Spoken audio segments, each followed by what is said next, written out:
دوسری اول کے طالب علم عبید الرحمن وقف ترمیمی بالقانون پر اپنی تقریر پیش کریں گے۔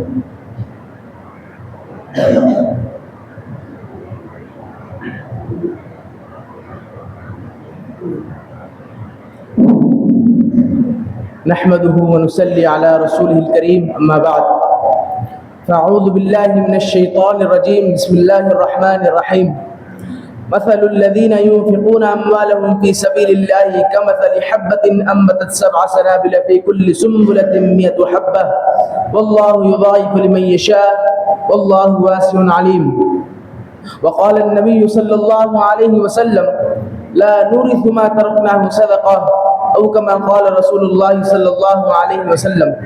محترم صدر، اساتذہ اکرام اور میرے عزیز ساتھیوں، میرے تقریر کا عنوان ہے وقف ترمیمی بل۔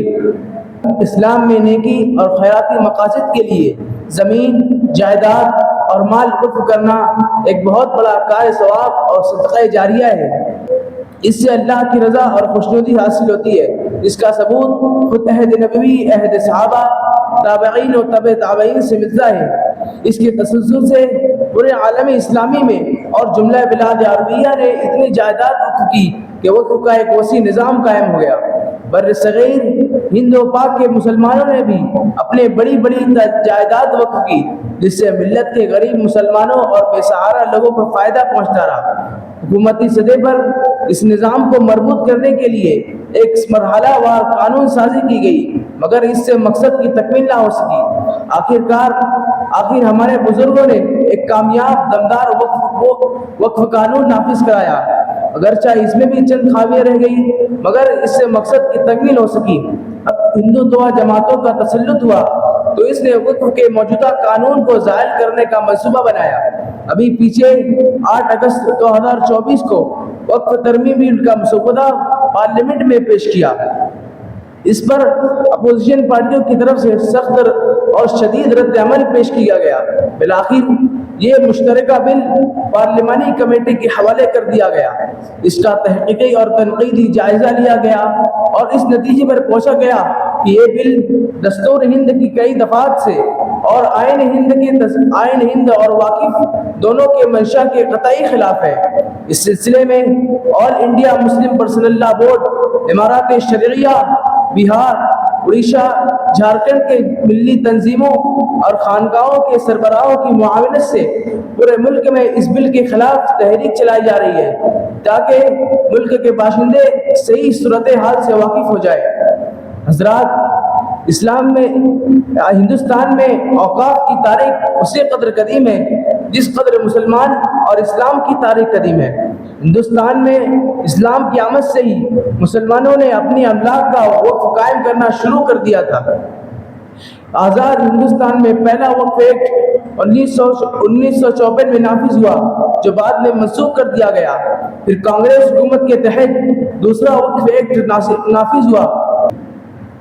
اس بل میں ترمیمات کی ضرورت تھی، چنانچہ کانگریس حکومت کے تحت کانگریس حکومت کی زیر قیادت یو پی اے حکومت کے تحت وقف ترمیمی بل 2024 میں کئی بڑی اہم ترمیمات کی گئی، جس کی وجہ سے وقف ایکٹ کافی حد تک اسلام کے مطابق ہو گیا۔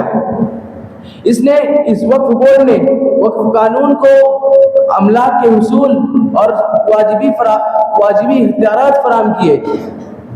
اس بل کی منظوری میں خانقاہ رحمانیہ، امارات شرعیہ اور آل انڈیا مسلم پرسنل لا بورڈ کے اکابر کی بڑی اہم قربانیاں اور عظیم خدمت رہی۔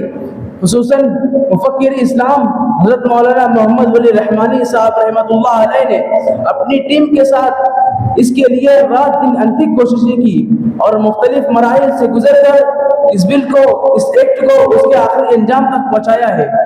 سامعین، ادھر 8 اگست 2024 کو بی جے پی کے زیر قیادت انڈیا حکومت کے تحت وقف ترمیمی بل 2024 نافذ کیا گیا۔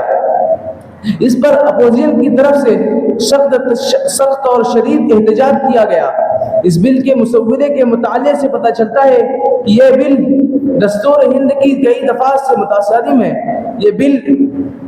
یہ بل، اس بل سے پتہ چلتا ہے کہ حکومت دراصل اوقاف پر کنٹرول جمانا چاہتی ہے، مسلمانوں کو اوقاف سے محروم کرنا چاہتی ہے، وقف ایکٹ کو اختیارات کو محدود کرنا چاہتی ہے، وقف کے شرعی تعریفات کو حسب منشاء تبدیل کرنا چاہتی ہے۔